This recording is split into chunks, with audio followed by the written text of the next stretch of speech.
बिस्मिल्लाहिर्रहमानिर्रहीम। My name is Aamir Mursaleen और आज जो टॉपिक हम डिस्कस करेंगे that is critical phase of system development life cycle. यानी हमने आज समझना है कि कौन सी phase system development life cycle की ऐसी है जिसको अगर छोड़ दें तो हमारा लाइफ साइकिल कंप्लीट हो सकता है। तो आज हम इसके बारे में डिस्कस करेंगे कि कौन सी फ़ेज़ इम्पॉर्टेंट है एक सिस्टम डेवलपमेंट लाइफ साइकिल के अंदर।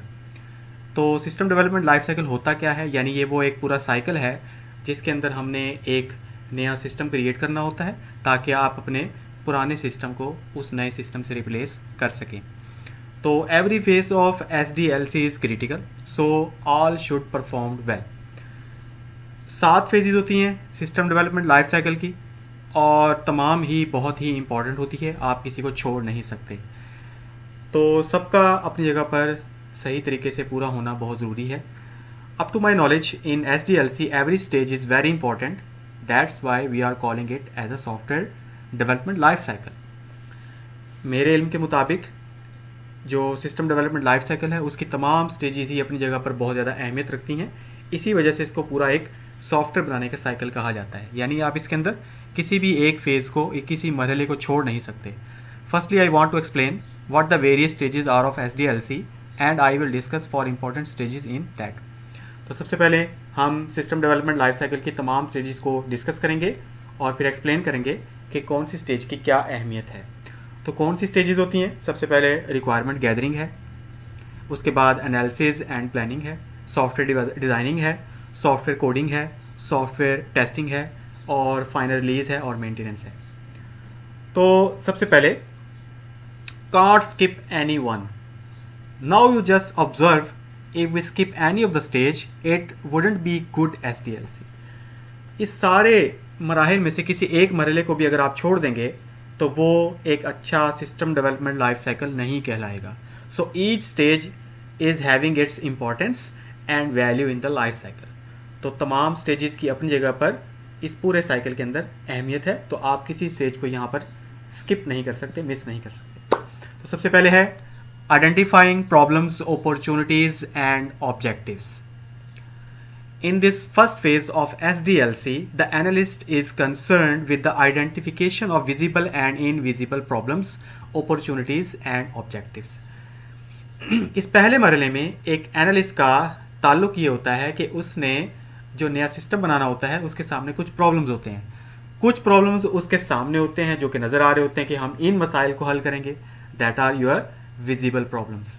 लेकिन कुछ मसाइल जो हैं वो बाद में हमारे पास आइडेंटिफाई होंगे, तो अभी हमारे सामने वो नहीं है, तो that are invisible problems. Opportunities क्या हैं कि इस प्रोजेक्ट को कंप्लीट करने के बाद कौन कौन से हमारे काम जो हैं वो आसान हो जाएंगे और मज़ीद हमें कितनी हमारी जो है परफॉर्मेंस का लेवल जो है वो इंक्रीज़ करेगा। और जो हमारा मकसद है दैट इज़ योर ऑब्जेक्टिव्स, जिनके हसूल के लिए ही आप ये सारा सिस्टम बना रहे होते हैं। तो अगर आप यहाँ पर प्रॉब्लम्स को सही तौर पे आइडेंटिफाई नहीं कर पाते, कुछ जो प्रॉब्लम्स हैं जो है आपके पास विजिबल हैं, कुछ इनविजिबल हैं, अगर आप उन प्रॉब्लम्स की निशानदही सही तौर पर नहीं कर पाएंगे तो आपका आगाज़ ही गलत हो जाएगा। तो फिर थ्रू आउट द प्रोजेक्ट जो है आपको बहुत सारी परेशानियों का सामना करना पड़ेगा। तो ये भी अपनी जगह पर अहमियत है, अहमियत की हामिल है कि आप जिन प्रॉब्लम्स को आइडेंटिफाई करें उनमें से पहले आइडेंटिफाई करें कि कौन से विजिबल हैं और कौन से invisible. This stage is critical to the rest of the project since no one wants to waste subsequent time addressing the wrong problem. तो इस स्टेज की भी अपनी एक अहमियत है क्योंकि कोई भी शख्स किसी ऐसे मसले के ऊपर अपना वक्त ज़ाया करना पसंद नहीं करता जिसके साथ उसका कोई ताल्लुक ना हो। So the most important is the requirement gathering. ठीक है, तो सबसे अहमियत की हामिल है रिक्वायरमेंट्स गैदरिंग। यानी इस स्टेज पर आपने अपनी तमाम रिक्वायरमेंट्स को इकट्ठा करना होता है जिनको आपने इस पूरे नए सिस्टम के दौरान उनको पूरा करना है। If the requirements are not clearly identified then the effect of it will cascades to the all later stages. अगर आप शुरुआत ही जो है रिक्वायरमेंट्स को सही तौर पर आइडेंटिफाई नहीं कर पाते तो आपकी शुरुआत ही गलत हो जाएगी जिसका असर आने वाले तमाम स्टेजेस के ऊपर पड़ेगा। This can cost a lot in term of money as well as resource since most of the work will be redone. अगर आप इसके ऊपर सही तौर पर काम नहीं करते, अपनी रिक्वायरमेंट्स को तरीके से आइडेंटिफाई नहीं करते तो जितना आप काम कर चुके होंगे और बाद में आपको पता चले कि ये वो रिक्वायरमेंट नहीं थी जिनको हमने पूरा करना है, तो जितना किया हुआ काम होगा वो सारा आपका ज़ाया हो जाएगा, जितनी कॉस्ट आपकी आई होगी वो भी आपकी ज़ाया हो जाएगी, और जितना काम किया होगा वो भी आपको दोबारा करना पड़ेगा। For developing and testing one has to clear about the requirement. तो किसी चीज़ को बनाने और उसको चेक करने के लिए सबसे पहले आपको अपनी रिक्वायरमेंट्स के बारे में फुली कॉन्फिडेंट होना चाहिए और क्लियर होना चाहिए। If he is not clear about the requirement then there are chances of rework. अगर आप अपनी रिक्वायरमेंट्स को सही तौर पर आइडेंटिफाई नहीं करते तो फिर आपको सारा काम दोबारा करना पड़ेगा। But we can not avoid the other stages of SDLC as well. लेकिन इसके साथ साथ हम बाकी जो सिस्टम डेवलपमेंट लाइफ साइकिल की स्टेजेस हैं उनको नज़रअंदाज नहीं कर सकते। So the next is planning and analysis. Many companies only spend 10 to 15% on these two phases, and in the end they fail because they didn't plan and analyze the product that was needed to invent. बहुत सारी company इस वजह से fail हो जाती है क्योंकि वो प्लानिंग के ऊपर सही काम नहीं करती। एक बात याद रखिएगा, जितना अच्छा प्लान बनता है आपको मंजिल उतनी ही करीब नजर आएगी। ठीक है, तो जितना अच्छा आप प्लान बनाएंगे आप मंजिल को उतना ही जल्दी पा सकते हैं। अगर आप सही तौर पर प्लान नहीं बनाते, अगर आप कहते हैं जी जो वक्त के हिसाब से होगा हम उसी हिसाब से देखते चले जाएंगे, तो आप इस प्रोजेक्ट को आप फिर फुली कंप्लीट नहीं कर पाएंगे। हो सकता है आपको नाकामी का सामना करना पड़े। Spending more time on these two phases would decrease the failing over time and reduce expenses by producing a needy product और सर्विस। जैसे मैंने पहले कहा कि जितना अच्छा प्लान बनेगा आपके प्रोजेक्ट को कंप्लीट करने का वक्त है वो भी कम हो जाएगा, क्योंकि आपको सारी क्लियर पिक्चर आपको नजर आएगी और यहाँ पर आपको नाकामी का सामना भी कम करना पड़ेगा और आपके एक्सपेंसेस जो हैं वो भी कम हो जाएंगे। तो ये फेज़ भी बहुत इंपॉर्टेंट है जिसको आप नहीं छोड़ सकते। Analysis and design. जिस तरह हमने ऊपर तमाम स्टेजेस के बारे में पढ़ा कि हर एक की क्या अहमियत है, ठीक है, तो सबसे ज़्यादा जो मैं जो समझता हूँ जो सबसे ज़्यादा क्रिटिकल है, जो इम्पॉर्टेंट है, वो हमारी डिज़ाइन फेज़ है। क्योंकि इससे पहले आप लोग जस्ट प्लानिंग करते हैं, आप रिक्वायरमेंट्स को इकट्ठा करते हैं, आप जस्ट सरसरी तौर पर एक अपने आप को प्रिपेयर करते हैं कि हमने एक नया प्रोजेक्ट बनाना है, यानी उसके लिए आप तैयारी करते हैं। ये वो स्टेज है जहां पर आपने एक्चुअल प्रोडक्ट को क्रिएट करना होता है, यानी आपने इससे पहले जो लॉजिकल प्रोडक्ट तैयार कर चुके होते हैं उसको आपने यहाँ पर फिजिकल में कन्वर्ट करना होता है। तो एनालिसिस एंड डिज़ाइन फेज में हमने अपने लॉजिकल डिज़ाइन को फिजिकल में कन्वर्ट करना होता है, और जब फिजिकल कन्वर्ट हो जाएगा तो हमने ये भी बताना है कि ये प्रोडक्ट हमारा कौन सी सिस्टम रिक्वायरमेंट्स को फॉलो करते हुए चलेगा। ठीक है, और हमने अपने इस नए सिस्टम के अंदर जो आप यहाँ पर डिज़ाइन करेंगे, हमने सबसे ज़्यादा यूज़र की रिक्वायरमेंट्स और उसके एक्सपेक्टेशन को जो है नज़रअंदाज नहीं करना होता, उसको ज़रूर पूरा करना होता है। क्योंकि अगर आप एक्सपेक्टेशन और जो उसकी रिक्वायरमेंट्स अगर उसको पूरा नहीं कर पाते तो आप जो है फेल हो जाएंगे।